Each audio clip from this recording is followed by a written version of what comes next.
En première intention, on va parler de l'hypertension artérielle chez la femme enceinte. L'hypertension chez la femme enceinte reste jusqu'à maintenant, à temps actuel, dans le monde, une cause importante de morbidité et de mortalité chez la mère et chez l'enfant.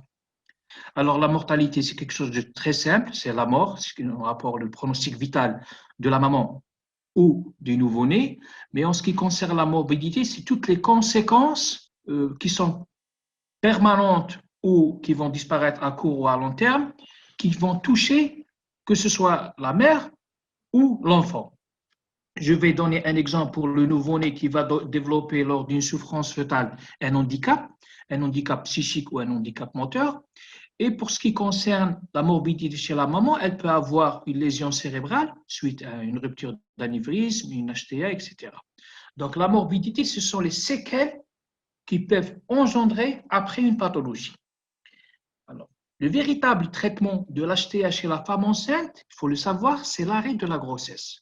C'est comme si l'HTA, elle est juste là pour interrompre la grossesse. D'ailleurs, si vous avez déjà fait des stages dans des services de maternité, vous avez remarqué qu'une fois la mort in utero installée ou l'extraction faite, tout redevient à la normale.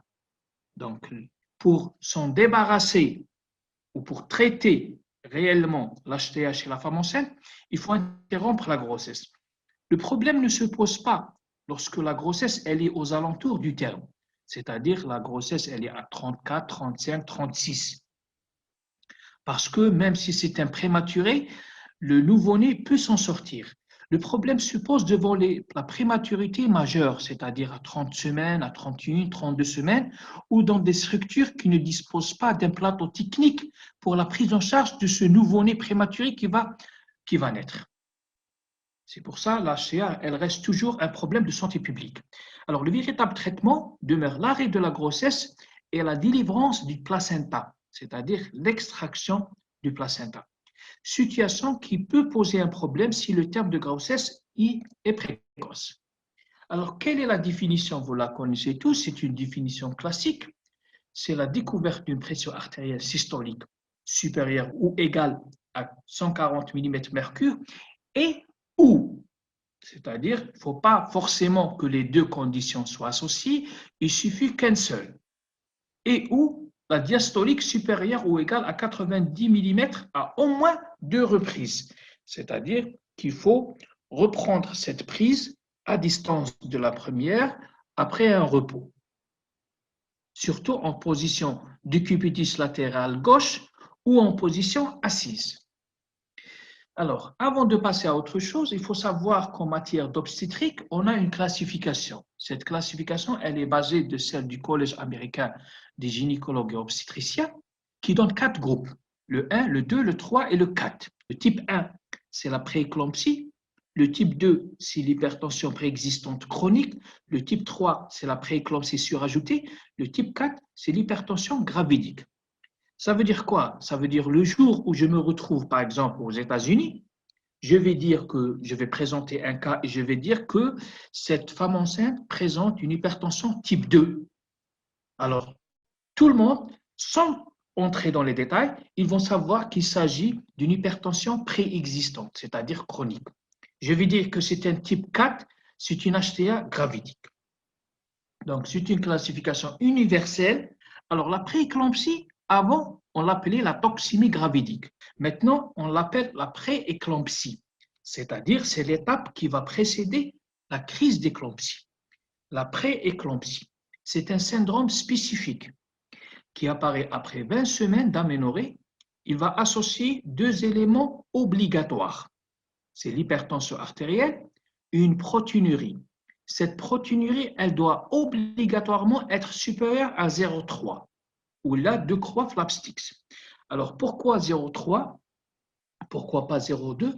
Parce qu'au cours de la grossesse, il y a une fuite entre parenthèses physiologique des protéines qui peuvent atteindre jusqu'à 0,3. Même l'infection, une petite infection urinaire, peut être responsable d'une fuite protéique. C'est pour ça, à partir de 0,3, la fuite de protéines ou la protéinurie ne peut être que pathologique, il ne peut être dû qu'à un problème de l'hypertension artérielle. mais il y a même certains auteurs qui préfèrent aller au-delà de 0,5 pour ne pas se confondre avec une infection où il a un dosage mal fait. Une HTA avec une protéinurie supérieure à 0,5 est appelée pré-éclampsie. Le type 2, c'est l'HTA chronique. C'est une femme qui a eu déjà une hypertension auparavant, c'est une femme hypertendue, et qui tombe enceinte et qui présente la grossesse. Le problème, c'est qu'il y a des fois des femmes hypertendues, mais il y a des hommes hypertendus qui ne le savent pas. Donc, comment peut-on faire la différence lorsqu'on détecte l'hypertension chez la femme avant 20 semaines?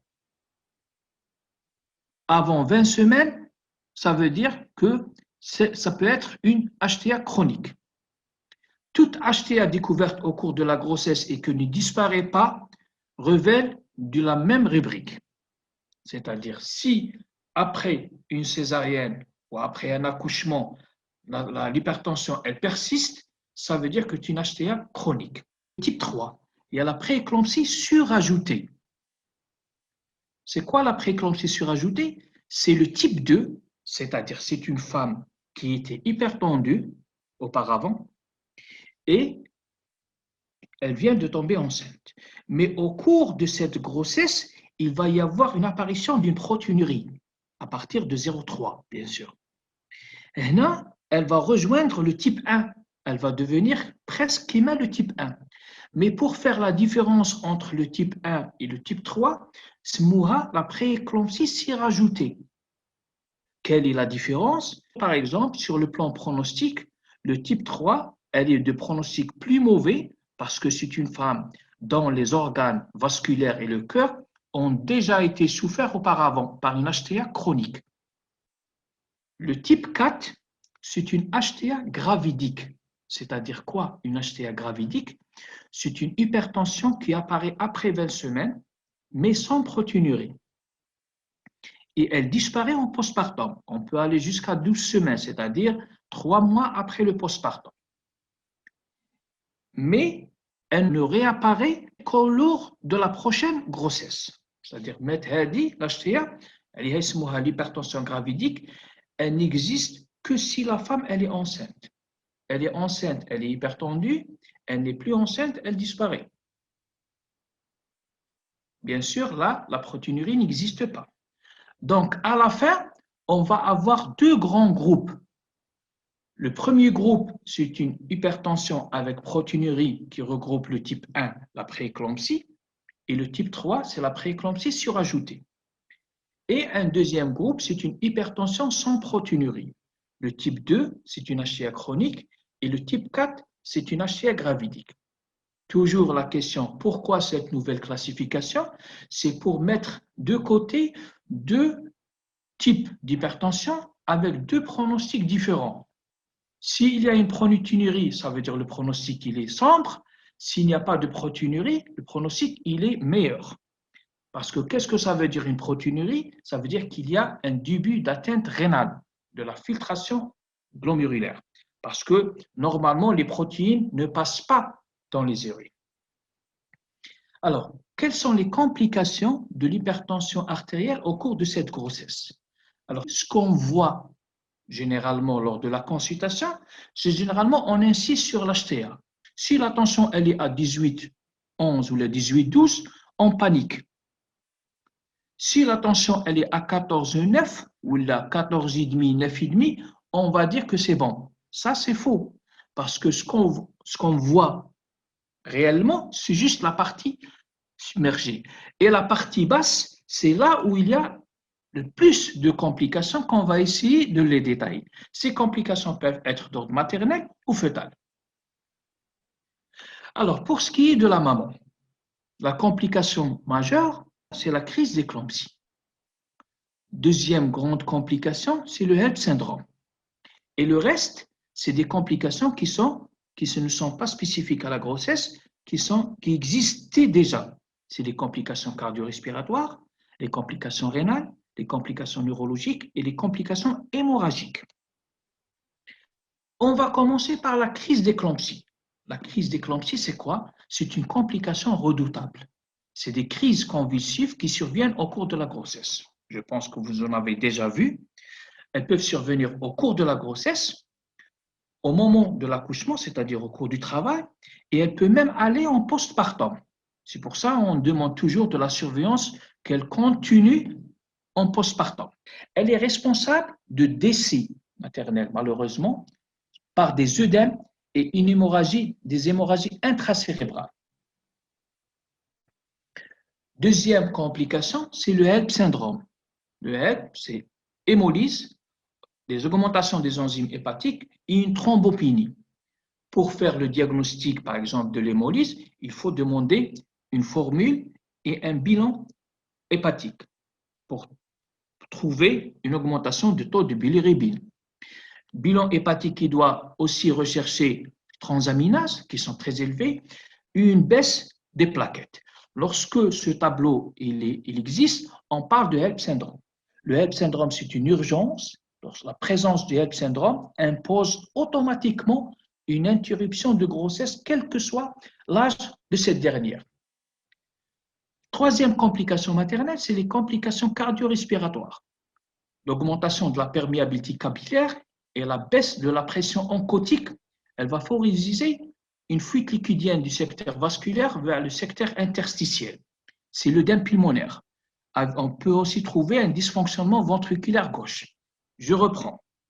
Vous savez que la pression oncotique, elle est assurée par la présence des protéines dans le secteur vasculaire, c'est-à-dire dans le sang.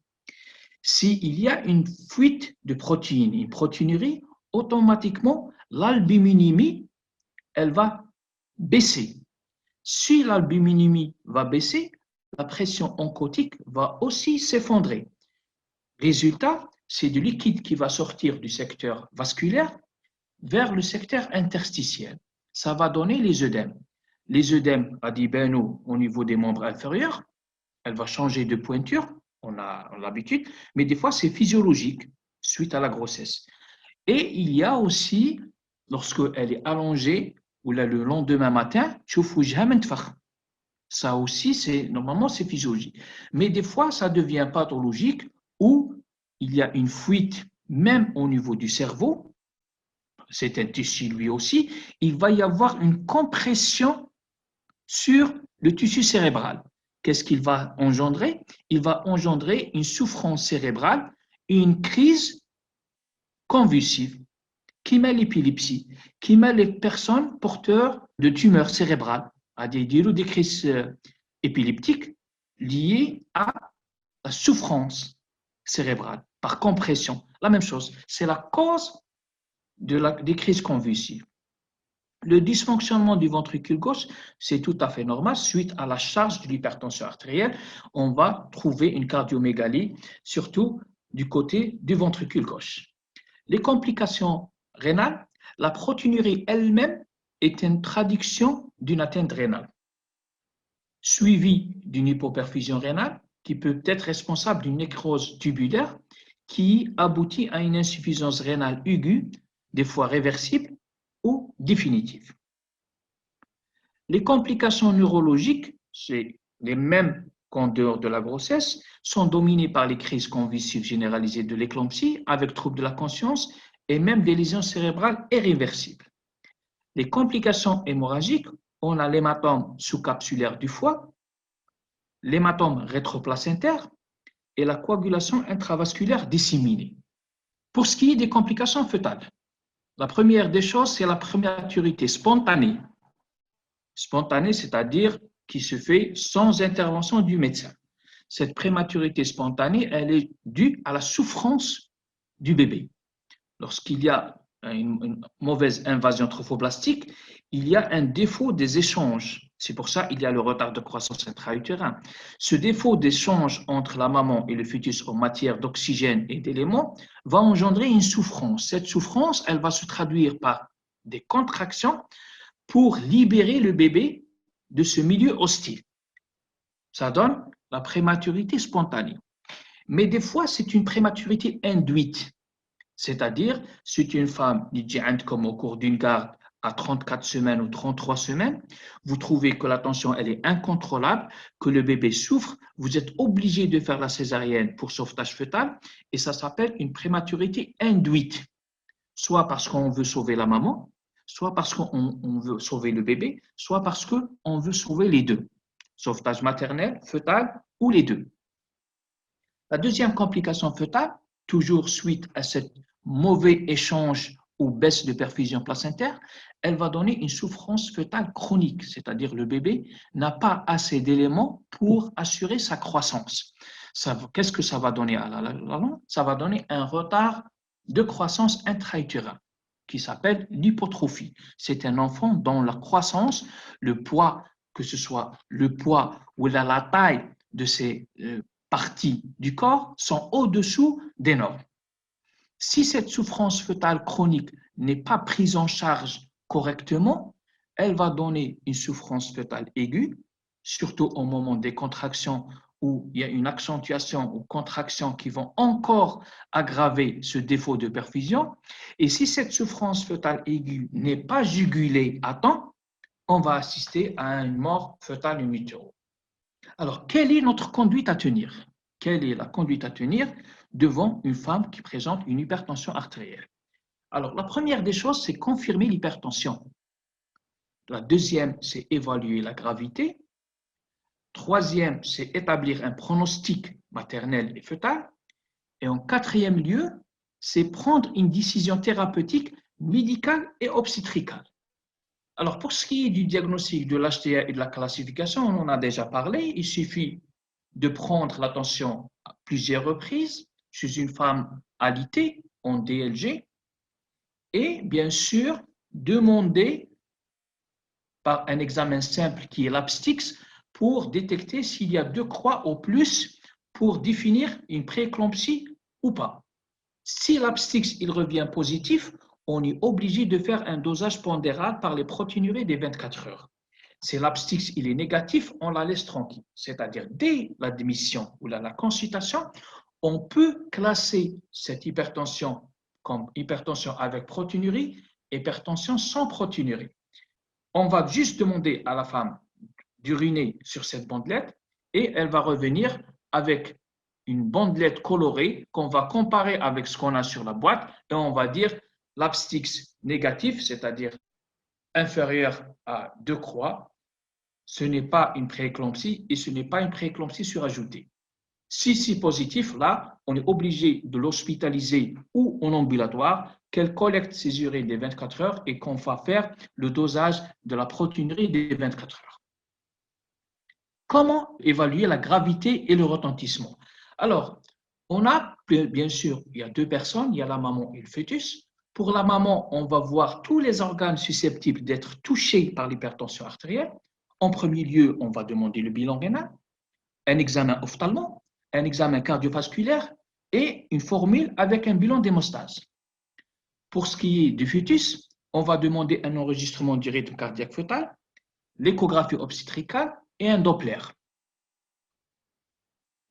L'évaluation de la gravité, le but TH, c'est de permettre de distinguer 2 formes, les formes légères ou modérées qui autorisent une surveillance ambulatoire, c'est-à-dire on va traiter par un traitement ou la surveiller au régime et on va laisser cette femme sortir, rentrer chez elle et on va la suivre jusqu'au moment de l'accouchement. Et à partir du 9 mois, on va discuter soit un déclenchement, soit un mode d'accouchement par vote. Pour les femmes graves, elle impose l'hospitalisation immédiate et des fois même on arrive à une extraction à brève échéance, plus souvent par césarienne. Le pronostic. Alors, pour ce qui est du pronostic maternel, il y a des signes de gravité qui sont déjà annonciateurs d'un mauvais pronostic. C'est les céphalées, les signes fonctionnels d'une hypertension artérielle.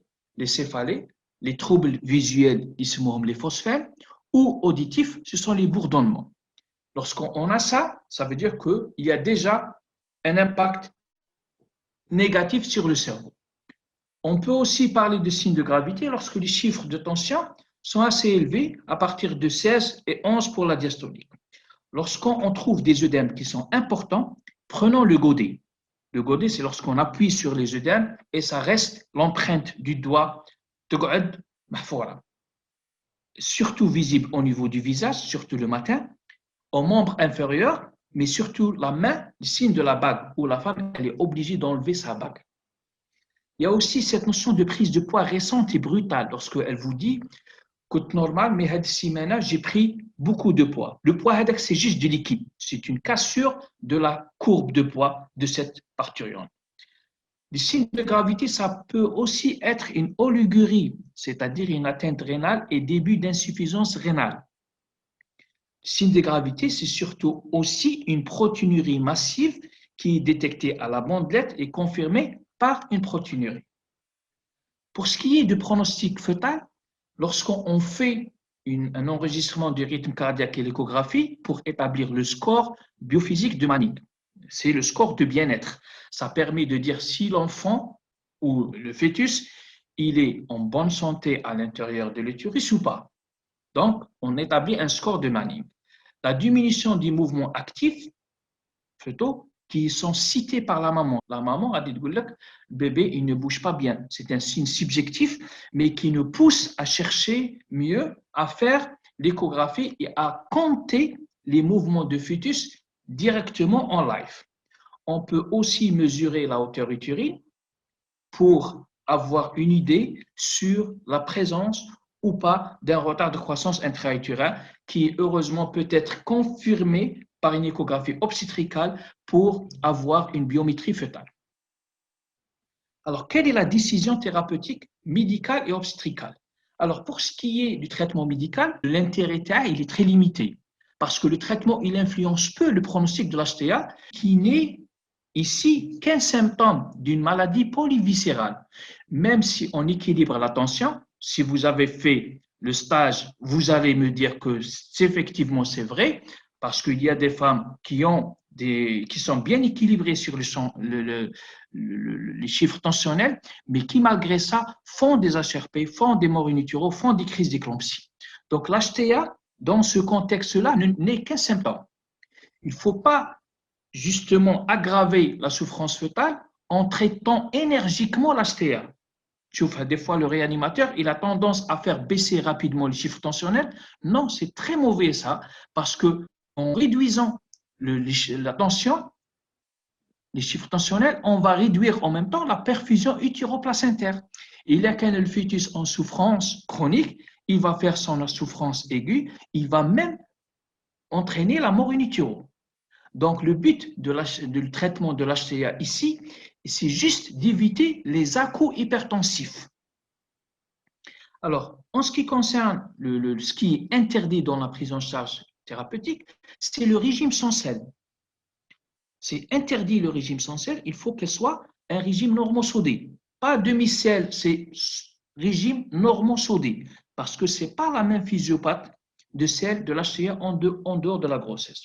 Il faut aussi contre-indiquer les diurétiques parce qu'il aggrave l'hypovolémie qui est déjà présente si la femme a hypertension et réduisent encore plus la perfusion utéroplacentaire. Les inhibiteurs de l'enzyme de conversion sont phytotoxiques, ils sont aussi contre-indiqués au cours de l'HTA chez la femme enceinte. Alors, quels sont les objectifs du traitement médical? C'est traiter l'hypertension pour conserver une pression artérielle diastolique entre 9 et 10,5. Ça vous paraît un petit peu bizarre, mais c'est ça si on veut garder une perfusion utéroplacentaire normale. La baisse de la tension artérielle, elle doit être progressive. Une baisse trop rapide peut être fatale pour le fœtus et peut même faire apparaître ou aggraver un retard de croissance. Il faut augmenter le volume vasculaire, la volémie, par une perfusion d'albumine. Mais il faut être prudent pour éviter la surcharge. Le traitement de choix des antihypertensaires, c'est surtout les antihypertensaires centraux. On a chef de file l'alpha-méthyldopa, l'aldomètre. On peut utiliser aussi le catapressant.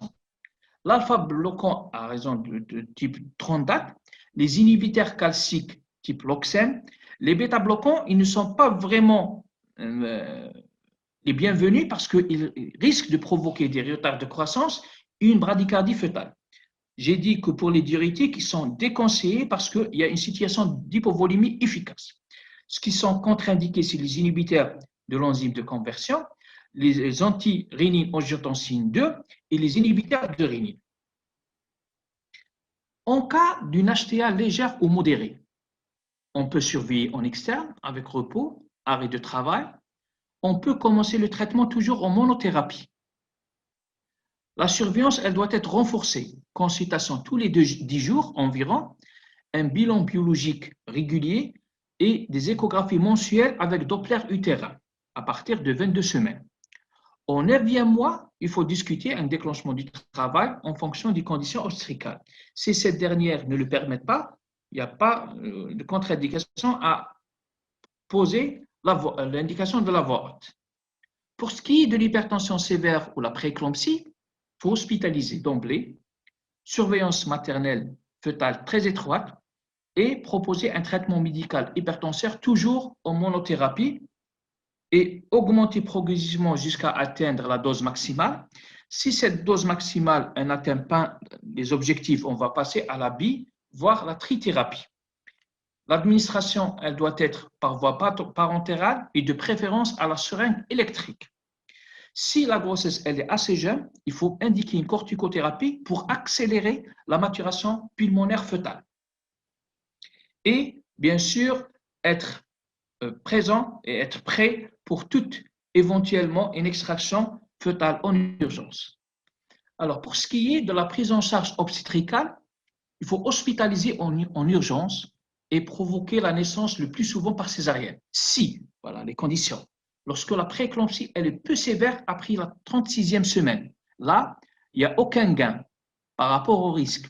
Si la prééclampsie elle est sévère au-delà de la 34e semaine, si la prééclampsie elle est sévère avant 24 semaines, une interruption médicale de la grossesse doit être discutée, bien sûr, avec consentement des parents. La corticothérapie, bien sûr, toujours pour accélérer la maturation fœtale et indiquer de préférence 48 heures avant toute décision d'extraction.